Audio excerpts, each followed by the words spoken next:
De olhos fechados, mastigo tudo que passou e só vou interromper esta narrativa quando o infarto, o atropelamento, o câncer, a esclerose, uma dessas coisas me pegar de supetão.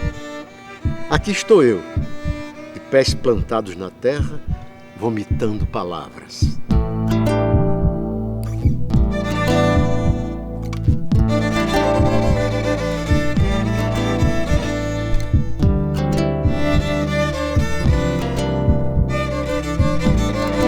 Profundidade, eu acho que é uma palavra-chave. Hermílio entrou profundamente em tudo que ele fez. Eu acho que a trajetória inteira de Hermílio Baba Filho é uma trajetória contínua de reflexão sobre o seu objeto, que é a arte, que é o teatro, que é a literatura, o tempo todo. Ele foi um profundo estudioso do ser humano. Hermílio era avant la lettre. Significa que ele estava além do texto.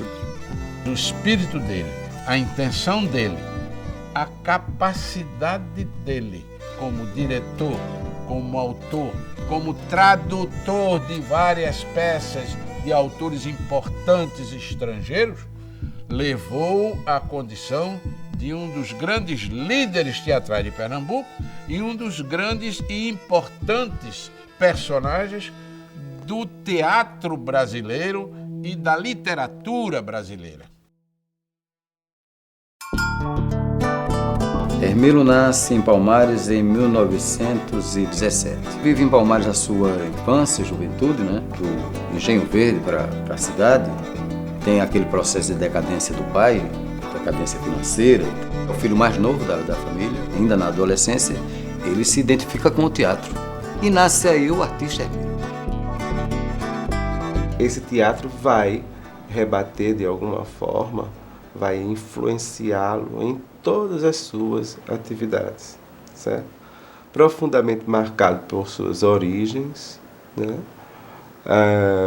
Um homem que não podia se desvencilhar de forma nenhuma do erótico e do religioso, e que acreditava, como outros escritores e alguns pensadores, que poderia chegar à santidade por meio da devassidão e do erotismo, nem que fosse ao nível ficcional. Então, vive intensamente em Palmares, com a boemia, com as descobertas sexuais, as aventuras amorosas dele.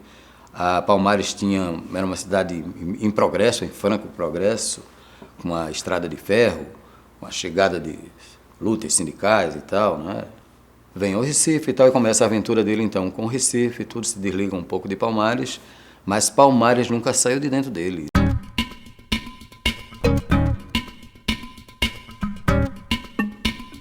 Quando eu vim para Recife, para estudar, quer dizer, continuar os estudos, então eu já vim com um emprego, porque o grupo jeito nosso era profissional. Você ganhava 2 mil reais de semana, mas era profissional. 2 mil reais de semana era importante naquela época, em 1936.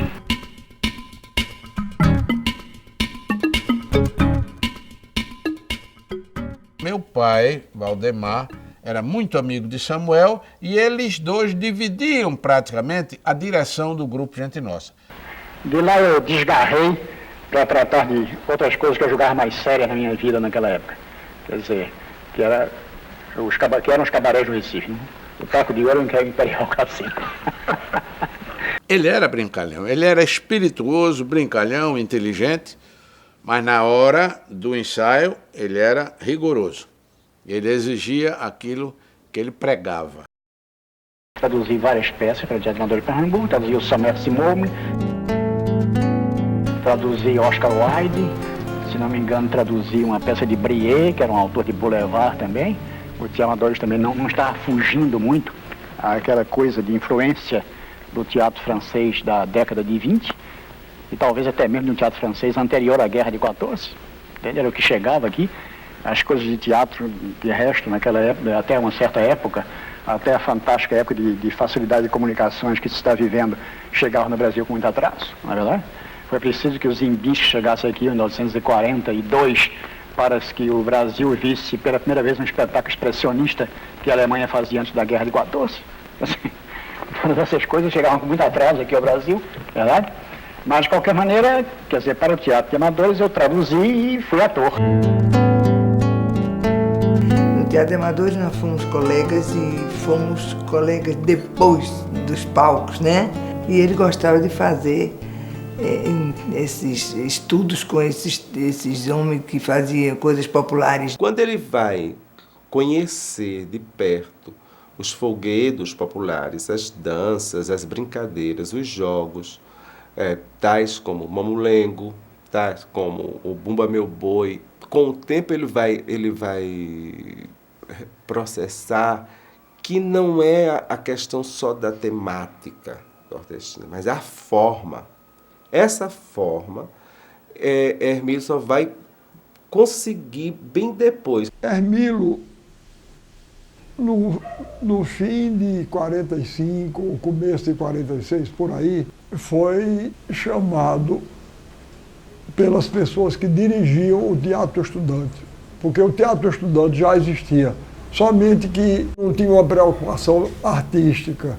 E a estreia foi na biblioteca da faculdade. Nós improvisamos um palco na biblioteca, com as mesas. O pessoal da Faculdade de Direito, todo naquela época, a época da redemocratização do país, em 45, estava todo mundo muito assanhado com os ideais democráticos e, por consequência, todo mundo muito contra as ideias fascistas que acabavam de ser, pensava-se que acabavam de ser extintas na Europa. A passagem dele pelo TEP foi tão produtiva, né? Ele, além de montou no Brasil pioneiramente Garcia Lorca, né? Ibsen, Chekhov. A primeira montagem de Chekhov no Brasil é do TEP, né? Ele montou. O que eu acho mais impressionante era essa capacidade de liderança que todos que conviveram com Hermílio confirmam e afirmam. Ariano Suassuna, em várias ocasiões, acredita a Hermílio toda a iniciação dele ao mundo do teatro. Os 5 anos que eu passei na Faculdade de Direito, a minha universidade era a casa de Hermílio. Ele era um voraz importador de livros, leitor poliglota. Eu diria que nos anos 40, poucas pessoas no Brasil, veja bem o que eu estou dizendo, poucas pessoas no Brasil tinham o conhecimento de teoria teatral que Hermílio tinha. Quando Zeminski morreu, vieram jornalistas do Sul que estavam fazendo uma matéria sobre Zeminski e vieram me entrevistar sobre o papel que Zeminski teria tido na minha formação de dramaturgo. Zeminski desempenhou um papel na formação de Nelson Rodrigues, a meu ver. Mas esse papel que Zeminski desempenhou em relação a Nelson Rodrigues, quem desempenhou em relação a mim foi Hermílio Borba Filho. Esse que foi o grande incentivador do meu trabalho como dramaturgo. Hermílio achava que o teatro tinha uma força de comunicação tão grande que deveria chegar a todo o povo. Como em outros momentos da história, aos quais ele sempre se reportava, como o teatro elisabetano, o próprio teatro grego, ou o teatro da Espanha, alguns períodos do teatro medieval, quando o teatro fez realmente parte da cidade, que envolvia todas as camadas da cidade. Então esse era o sonho de Hermílio, um sonho de democratização dessa arte. Isso era um sonho moderno na época. Para atender a esse seu propósito de levar teatro ao povo e não esperar que o povo viesse ao teatro, ele pensou na construção de uma barraca, ainda inspirado em Lorca. Cuja inauguração eu fui no Parque 13 de Maio, com a peça Cantam as Harpas do Sião, de Ariano Suassuna. Eu assisti esse espetáculo.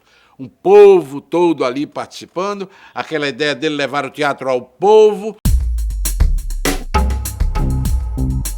No mesmo dia foi inaugurado o Teatro de Bonecos do Teatro Estudante. A gente tinha uma aproximação com o Mamulengo, com o Bumba Meu Boi, o Cavalo Marinho e os espetáculos populares de modo geral. A gente fez uma mesa redonda com um grande líder de Bumba Meu Boi que tinha aqui, chamado o Capitão Antônio Pereira. Fizemos sobre Mamulengo, quer dizer, sobre tudo isso. E foi numa dessas mesas redondas organizada pelo Teatro Estudante, ainda na década de 40, que eu conheci Tônia Carreiro pela primeira vez. Ela veio aqui, vinha com Rubem Braga.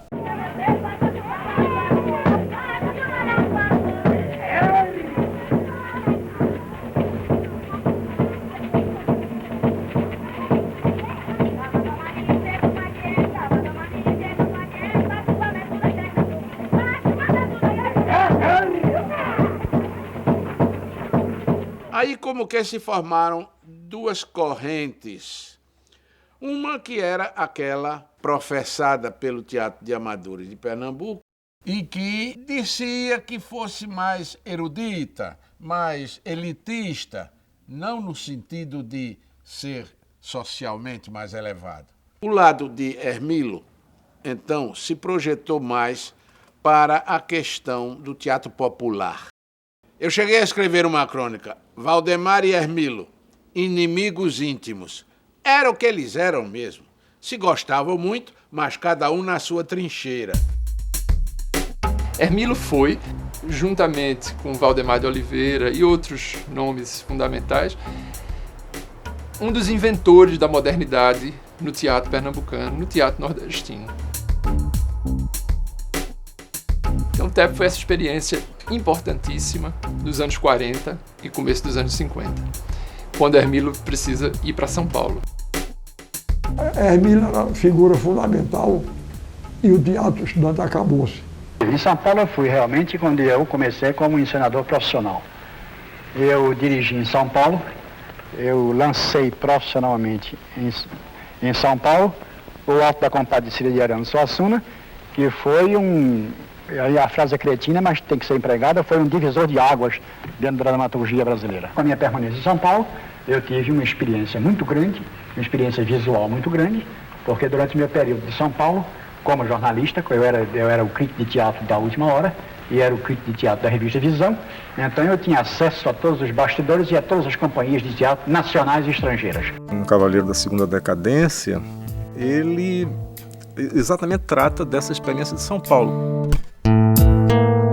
No domingo, ao cair da noite, saí sozinho, andando pelas ruas, vendo aquele carnaval estranho.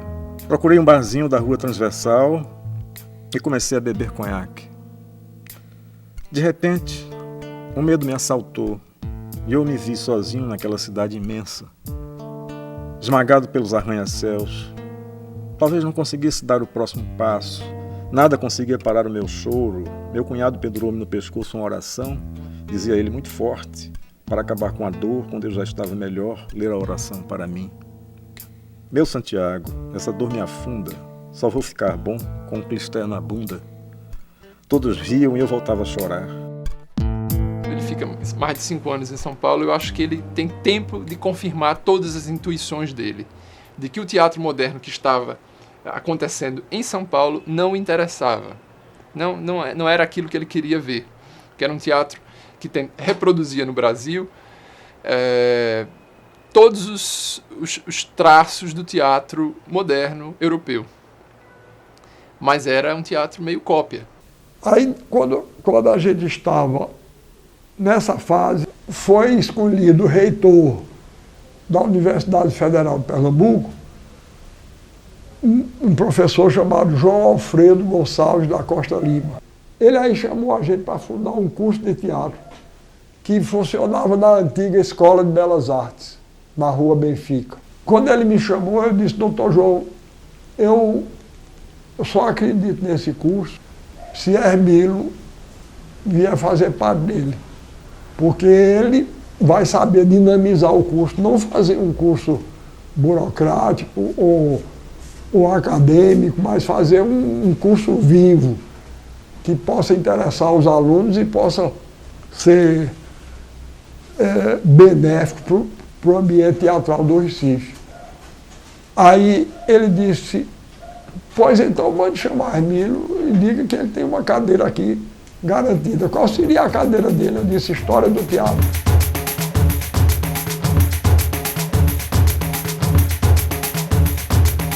Depois que ele volta de São Paulo, e aí quando ele vai começar a trabalhar com o TPN, vai fundar o TPN, vai fazer essa retomada desse movimento cultural, é que ele vai investir em buscar essa forma, que não é simplesmente desprezível, de representar. Hoje, o Serviço Nacional do Teatro pesquisa um pouco mais da vida e do trabalho de Hermílio Borba Filho. Hermílio detestava televisão. Ele não gostava de falar na televisão, não. Ele concordou ali porque achava que era necessário realmente um depoimento dele, né? Se conhecer. Hermílio falando, Hermílio dizendo sobre ele, falando sobre ele mesmo, contando a vida dele, que praticamente ele conta a vida dele quase toda ali, né? Logo que eu cheguei de São Paulo aqui, eu dirigi algumas peças para o Teatro de Amadores de Pernambuco.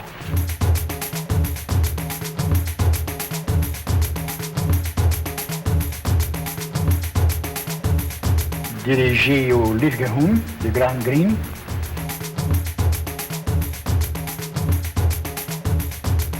Fiz uma versão, aquilo que eu chamei uma caricatura sentimental de uma época, de Onde Canta o Sabiá, de Gastão Torgeiro. Uma versão musicada e meio gozada da peça. E dirigi uma peça do Tennessee Williams chamada A Margem da Vida. Onde Canta o Sabiá foi o segundo espetáculo que Hermílio montou para o TAP. E foi uma renovação, porque foi isso é a ideia de Hermílio, né? Era uma comédia de costumes, não tinha música, então Hermílio chamou Nelson Ferreira para colocar música dentro de determinadas ocasiões. Logo depois do sucesso que foi aqui, Hermílio foi chamado para dirigir a companhia de Cacilda Becker. E eu fiz também cenário e figurinos, e foi quando eu tirei o prêmio de melhor figurinista do Brasil. Foi também um sucesso muito grande, porque também era uma linguagem cenográfica nova, né, que Hermílio criou e apresentou. Aí Hermílio veio, se tornou professor da universidade, quer dizer, o problema dele manter a família ficou lá garantido.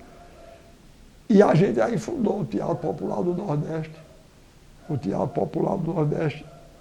cujo manifesto foi escrito por mim, né, a pedido dele. Aliás, está num livro de Hermílio, chamado Diálogo do Encenador. Por que é uma obra tão importante? Ela é didática, apresenta toda uma história desse encenador. Ela é obsessiva até, assim, no mapeamento que ela faz dos encenadores importantes do século XX. E, ao final, no terceiro capítulo, ele começa a explicar o projeto dele, o encenador, ele. E fundamos o teatro, o TPN, que nessa primeira fase tinha os mesmos propósitos do antigo Teatro de Pernambuco. Quer dizer, os autores clássicos e o autor nordestino. Você veja, a primeira fase do TPN, então, foi justamente essa. Quer dizer, a fase em que estreou com A Pena e a Lei, de Ariano, musicado por Capiba, no Teatro do Parque. Pena e a Lei foi uma montagem diferente de Hermílio. A gente, no primeiro ato, a gente fazia como mamulengo, usando mesmo, a gente usava o tablado de mamulengo. A gente usava umas mãos de madeira aqui, uma coisa de madeira, para bater o pé do mamulengo, não sei o quê. E em cima de um praticável, né, onde tinha só aquele pano mesmo do mamulengo. No segundo ato, ainda dentro da condição humana, os atores eram meio bonecos, ainda mantinham assim, mas eram como títeres da sua condição humana. No terceiro ato, a gente passava a ser humano. Então foi uma montagem com 3 enfoques diferentes dos atores. Foi a primeira vez que isso aconteceu no teatro brasileiro. O ator de carne e osso, como Hermílio chamava, estava contracenando. De repente, outros personagens da peça apareciam na tenda, manipulados por atores de carne e osso que não estavam na cena. Eles manipulavam os próprios personagens e a cena dialogava dentro do texto do autor com os bonecos. Era uma coisa comovente para nós que ou manipulávamos ou dialogávamos. Era linda essa mistura do boneco com a gente, da gente com o boneco, e o mistério do teatro se realizava ali de uma maneira comovente. Então, a cada noite que a gente fazia aquilo, era como se a gente fosse impregnado de uma força para além do corpo da gente.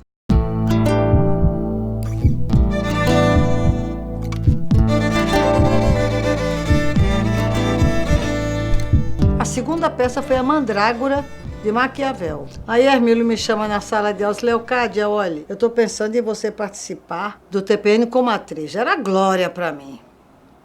Fiquei muito contente. Aí ele me deu a peça e disse qual era meu papel. Aí eu fui para casa ler. Eu era presidente de Ação Católica. Era o negócio da ala mais avançada e maravilhosa, responsável por toda a guinada que a igreja deu no Brasil, foi a Ação Católica, e aqui ela era quente. Aí eu fui ler o papel. Eu era amante de um frade. Me encontrava com ele nos corredores do convento, um pega. O frade, como todo frade, naquela Idade Média, libidinoso, o cão. Não fiz o papel e a peça foi um fracasso porque, diante das situações da peça, o arcebispo aí proibiu os católicos de verem a peça, porque estava confirmado que esse grupo era um grupo que queria destruir a igreja de Olinda e Recife.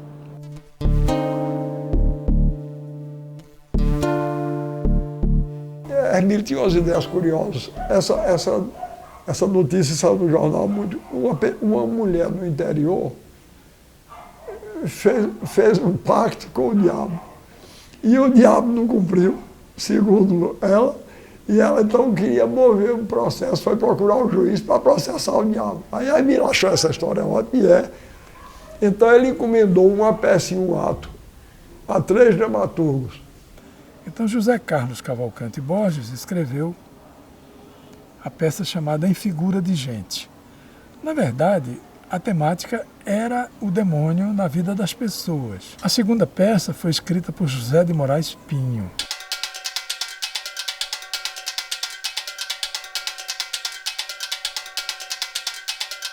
Finalmente, o terceiro dramaturgo foi Ariano Suassuna, escreveu realmente o Processo do Diabo.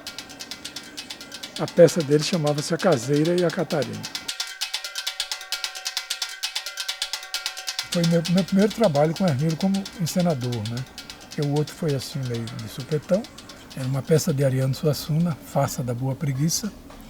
O espetáculo estava para estrear quando adoeceu um dos atores. Hermílio chegou e disse: rapaz, você vai pegar uma bananosa, porque nós temos que estrear essa peça sexta-feira, isso era segunda.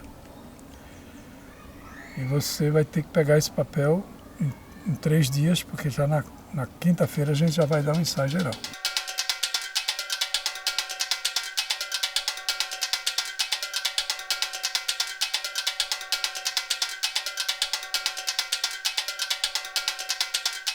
Hermílio tinha um processo muito dele, muito peculiar. Ele trabalhava os atores sentados em volta de uma mesa durante muito tempo. Então todo mundo discutia o conteúdo de cada personagem e aquilo ia amadurecendo. Quando ele levantava a gente da mesa, a gente estava solto. Ou seja, ele como encenador, ele já tinha na mão todo o elenco em que ele sabia como participar em cada situação com o seu personagem. Se ele tivesse 3 meses para montar um espetáculo, ele gastava 2 na mesa. Só o terceiro mês é que ele passava para os movimentos de palco. Ele apenas antes de começar, ele dava indicações do que era a peça, de como ele ia dirigir. Ele dava essas indicações, né? Mas depois a gente que se virasse também, a gente que buscasse esse personagem. O primeiro contato com esse modo de agir de Hermílio me fez sofrer um pouquinho, não só a mim, outros atores também. O fato dele ficar, você lendo ele sem dizer nada, de certa forma enervava os atores, dizia, ele quer o quê da gente, o que é que ele quer, né? Depois ele não dava nota, não. Ficava lá, parecia uma esfinge, assim, A gente doido para ouvir. Tá legal, é por aí. Não, ele não dizia nada. Aí eu me lembro que o ensaio meu foi de Marido Mago, Mulher Chata, onde eu estreiei. Não era TPN, era Arena. Aí ele disse, vai Leocádia, passa o texto. Vá, faça. Repita as marcas de ontem. Eu, tá. Faça o que você puder. Eu, tá. Pensando que estava abafando. Aí, bom, agora representando. Eu disse, quase que eu dava um tiro na minha cabeça. Eu disse, oh, meu Deus, e o que é que eu vou fazer mais? Mas depois a gente se habituou. Claro, eu tive outros encenadores, trabalhei com outros encenadores, mas o método de Hermilo nunca me saiu da cabeça, né? Então a gente saía do espetáculo, Hermilo fazia o que já tinha feito nos anos 40 para o Teatro Estudante de Pernambuco. A gente ia para os terreiros, frequentar Bumba Meu Boi, Mamulengo, Ciranda, Pastoril de Ponta de Rua. E então os atores foram também bebendo naquelas fontes, entendendo toda a estética que Hermilo estava implantando no Teatro Popular do Nordeste. A gente aprendia a usar máscaras, que é muito difícil, mas aí os atores populares ensinavam a gente como movimentar a cabeça e os olhos com a máscara, e a gente ia. Aprender a movimentar todas as figuras de armação, como eles chamam, do bumba.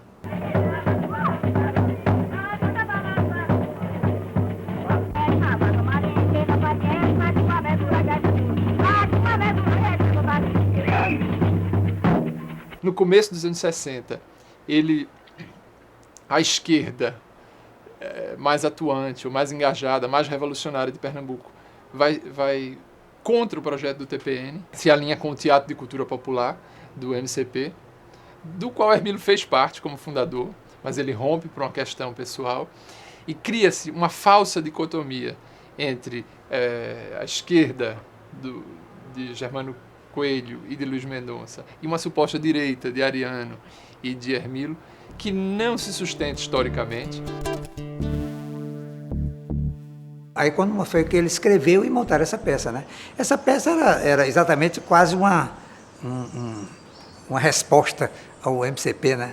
Bom, A Bomba da Paz foi uma peça de circunstância, foi uma peça apenas que nasceu de uma raiva pessoal que cometi o pecado e o mal de escrever a peça e além de não satisfeito em escrever, dirigir a peça. Bom, a peça nasceu de uma desavença com Germano Coelho, na antiga Educação e Cultura, uma desavença pessoal que eu tive com ele. Então eu escrevi a peça para desmoralizar certos princípios que estavam me parecendo errados naquela época, e existia realmente muita coisa errada na época, como existia muita coisa certa, mas eu, assim, um pouco na minha cegueira, embrulhei tudo, e meti o pau em tudo desordenadamente, a peça não conduziu a nada, entende? Do meu ponto de vista de católico, por exemplo, foi uma peça anticaridosa. Do meu ponto de vista de político, foi uma peça absolutamente insensata, uma peça sem nenhum sentido, entende? E, além do mais, a peça, de um ponto de vista dramático, também não tinha qualidade. Você vai ver o que se falou nela, o que teve de crítica de falar sobre ela, e muito elogiosas, claro, que os críticos eram todos mais de direita. E a verdadeira direita se manifesta muito claramente a partir de 64, já não se confunde com o TPN. Eu fazia parte do movimento de educação de base, escolas de alfabetização de camponeses ligadas à CNBB. A gente já estava como arcebispo Dom Carlos Coelho. Então a gente conseguiu trazer o TPN para teatralizar as aulas para os camponeses. E era Hermilo o diretor. Todo o trabalho de Hermilo, o que teve mais expressão, o que teve mais densidade, foi num período de uma repressão e de uma recessão muito grande política no país. E essa resposta agora mesmo foi uma resposta já à ditadura, né?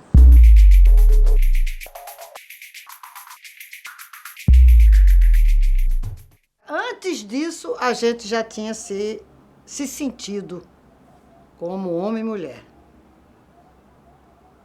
Mas ele era muito reto e ele me dizia, eu amo minha mulher e por isso eu vou limitar minha convivência com você. Porque eu sinto que as coisas estão tomando um rumo diferente. Deve ter havido né? Um certo chamamento assim, interior, e ele era uma pessoa muito apegada à família, então ele sofreu muito entre deixar a família, se separar da família e recomeçar mesmo uma nova vida com Leda.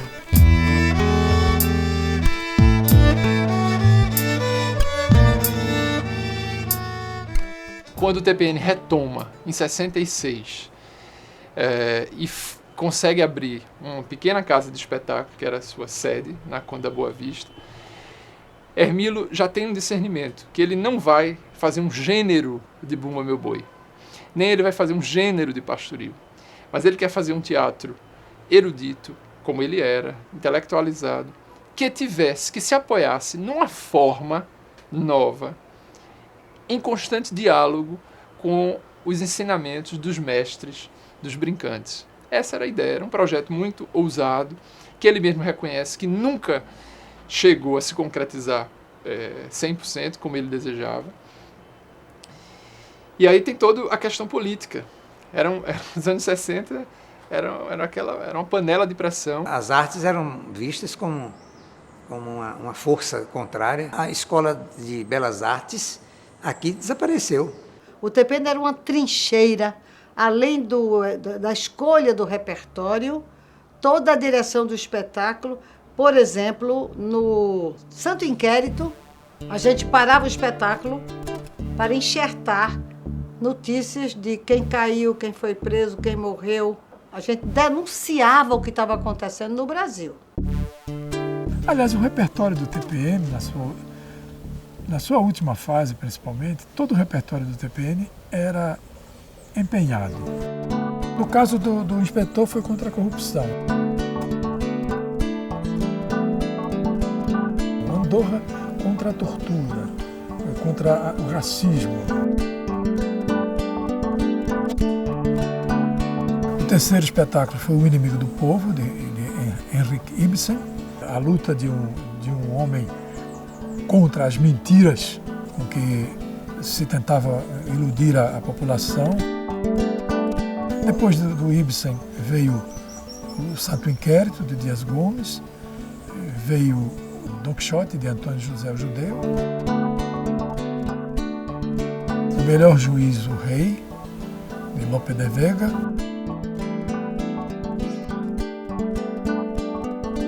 veio Antígona, Sófocles, sempre denunciando alguma coisa, né?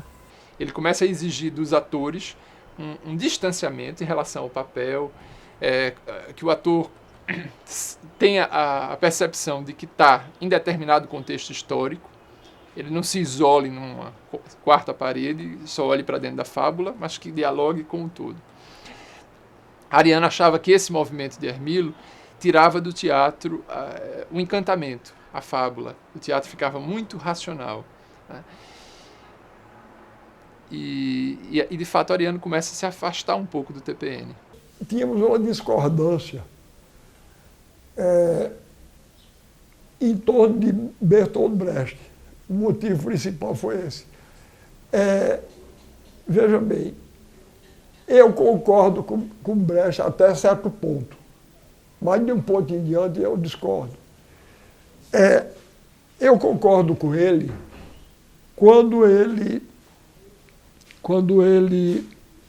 partiu para lutar contra o ilusionismo teatral. Eu sempre fui contrário a isso, porque eu vi, inclusive, o Cavalo Marinho não era nenhuma forma realista de teatro. Mas, então, eu acho que Brecht fez muito bem quando partiu contra o ilusionismo teatral. Mas depois, no meu entender, Brecht começou a exagerar muito. Eu acho que em certas épocas de crise, em certas épocas em que o homem necessita de ser politizado, eu acho que o teatro deve, como qualquer arte, não ficar abstraído dessa função política do homem. Quer dizer, ele tem que entrar nessa discussão. Claro que isso trazia perseguições a nós e ao próprio TPN, porque as forças militares não estavam gostando do que estava acontecendo ali. Não sabe aqueles carros que eu não sei nem como é que chama, de soldado que faz assim, às vezes eles sentam aqui. Aí eu fui contando 1, 2, 3, 10. Aí eu disse, Hermílio, 10 carros cheios de soldados estão entrando no TPM. Eles continuam a ensaiar. No dia seguinte, o teatro estava arrombado, remexido, todas as gavetas, todos os documentos da gente pelo chão, tudo para pegar direitinho, ninguém falou nada. E o Teatro de Marcos, que era adjunto de Dom Helder, também levou metralhado. Foi metralhado. E na nossa parede, eles escreveram morte aos judeus e aos nazistas. Então, esse era o momento que a gente vivia. Às vezes a gente tinha uns caninhos de ferro com medo de ser agredido. Eu encontrei um cidadão dentro do banheiro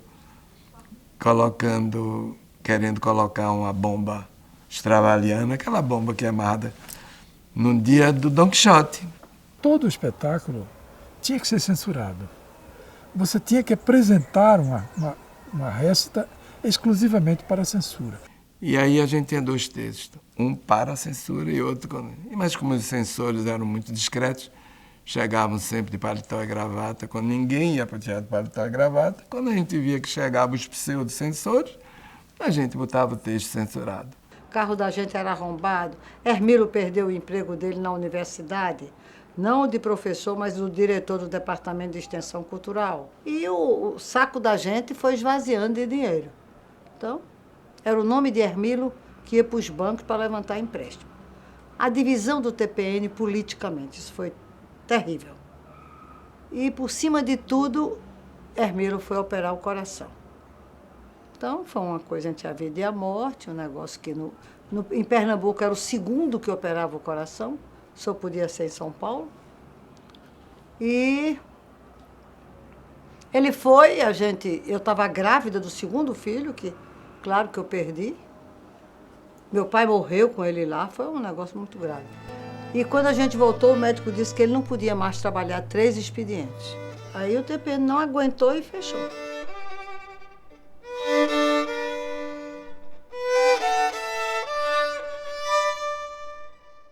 E Hermílio não era filiado a partido.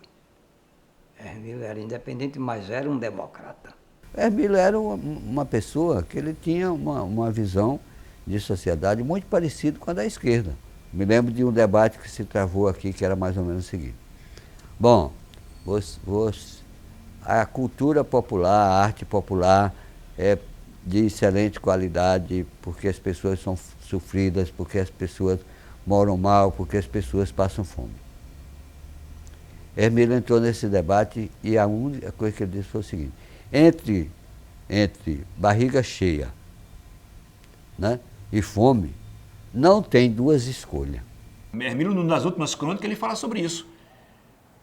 Entre a sobrevivência da cultura popular e a sua sobrevivência significar a miséria do artesão, a miséria do brincante, né? E a gente revolucionar essa condição social, né? Eu prefiro a revolução social. Ele era muito realista. Ele sabia que a gente precisava comer, que a gente precisava ter onde morar, precisava de dinheiro para as coisas. É duro, tem que brigar por cada tostão. E Hermílio sabia disso também. E Hermílio era um camarada que tinha um grande discernimento. Ele convivia com todas as classes e com a mesma espontaneidade, porque Hermílio transitava, falava de igual para igual com todo mundo, sabe? E me infundiu essa coragem de falar de igual com todo mundo, sem considerar, como se dissesse, seja você e não tenha medo de ninguém. Se nós estamos pensando numa sociedade que vai se desenvolver, que a tendência é se tornar uma grande classe média, aonde essa cultura popular pode continuar ainda existindo? E essa é uma discussão muito grande de Hermílio. Esse livro é avassalador do ponto de vista do inédito. Era como se tivesse aberto uma grande cortina e, de repente, a pessoa pudesse vislumbrar o que é o boneco no mundo. E dentro desse boneco no mundo, o significado do mamulengo. Um trecho dele, inanimados no fundo de uma mala ou estendidos em cima de uma mesa, os bonecos agitados adquirem uma alma. Sentimos as pancadas que recebem e sofremos com as suas desventuras. Rimos com as suas trapolinagens. Porque se pensa na condição humana e se tem a nostalgia de que eles escapam às nossas contingências.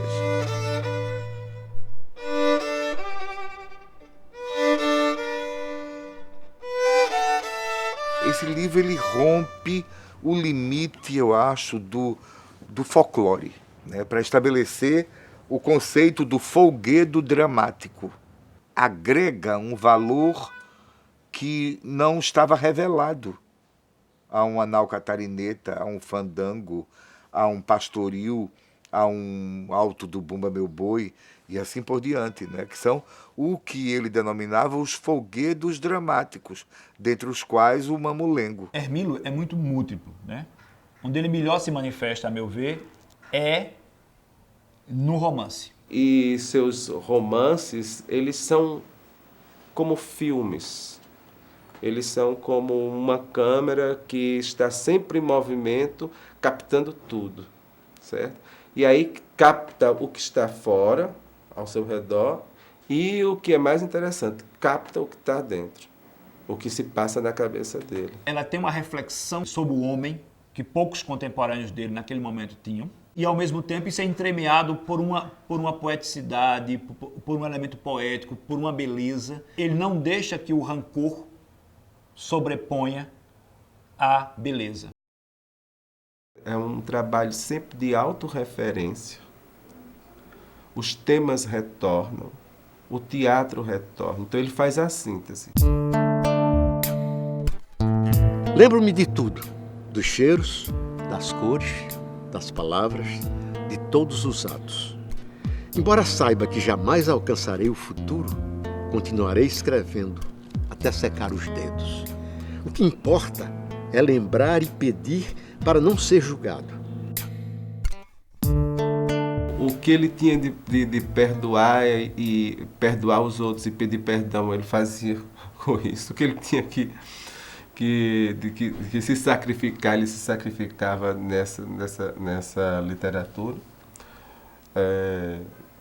Notadamente a tetralogia, e no H, no último livro, que para mim é uma sequência da tetralogia.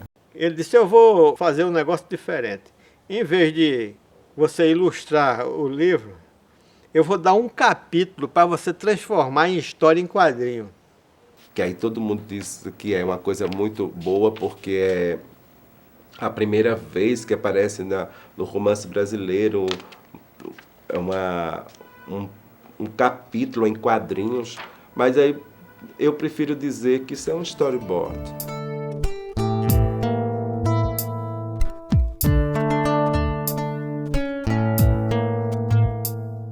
É uma tarefa muito difícil escolher um trecho de Hermílio, porque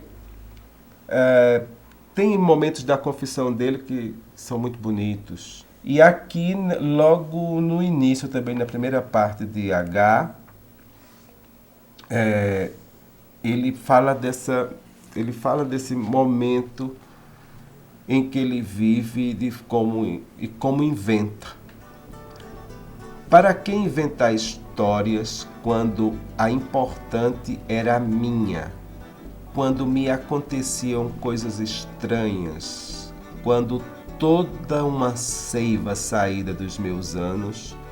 Quando uma palavra, apenas uma palavra, por exemplo, coxas, poderia desencadear todo um processo.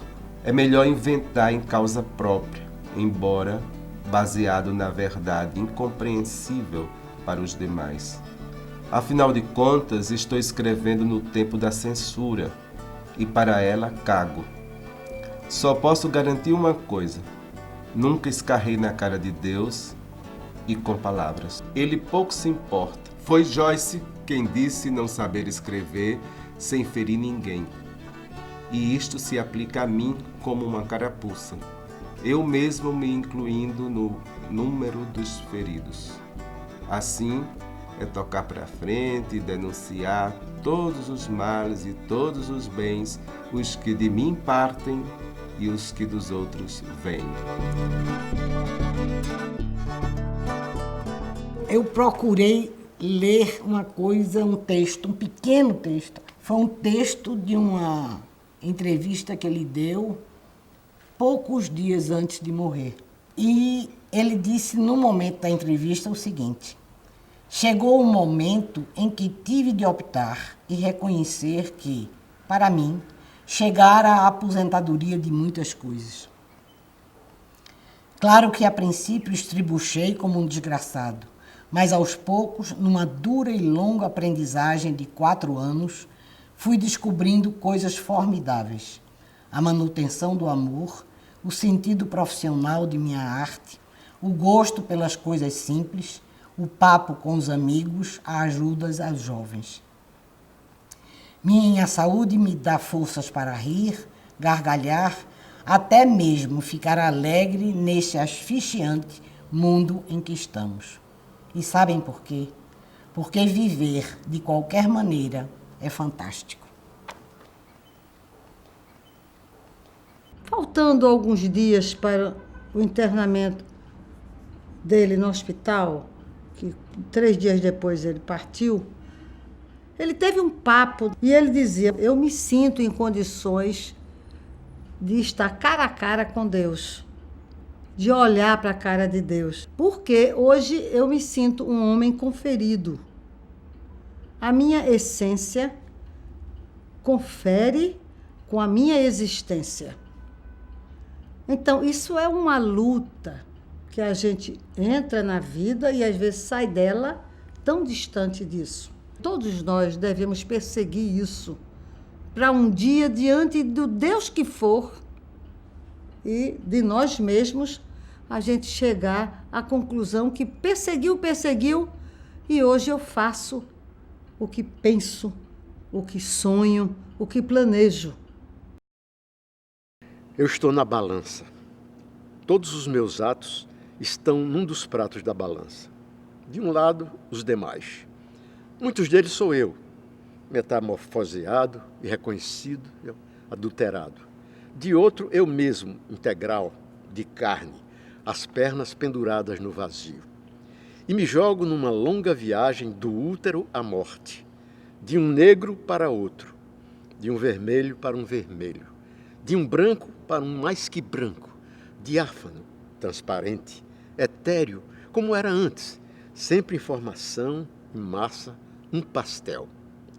Este sou eu, tanto no passado, vida morta, como no presente, que se estende pelos dias e pelas noites, sem nada com o futuro inexistente, apenas inventado pela imaginação e com certeza diferente do que espero. Merda para o futuro. Teço neste papel um passado real, às vezes e outras puramente imaginado na esperança de que no fim Deus confunda o que vivi e o que inventei e me dê um saldo favorável para uma modesta pensão no purgatório. É fundamental que se olhe para Emílio Borba Filho como, além de ser um precursor, como um artista e como um mobilizador que deve ser, vamos dizer, considerado hoje, porque a obra de Hermílio continua muito viva. Ele transcende aquele fato vivido e transforma numa narrativa literária de alta qualidade.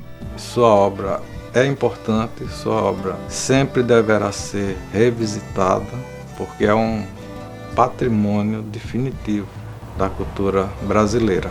Maior escritor brasileiro, sem medo nenhum de errar. Ele é Chevalier des Arts et des Lettres e é uma grande comenda, foi dada pelo governo da França. Exatamente porque ele teve esse insight de saber como unir, como misturar, como mesclar de uma forma absolutamente inventiva, poética, única. Hermílio era uma personalidade extremamente generosa.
Quem trabalhou com Hermílio, quem conviveu com ele, quem bebeu e comeu com ele, quem farriou com ele, está marcado pro resto da vida.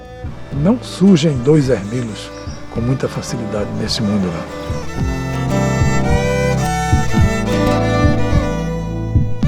O Teatro Popular do Nordeste agradece o seu comparecimento à nossa casa de espetáculos. Se você gostou deste espetáculo, recomende-o aos seus parentes e amigos.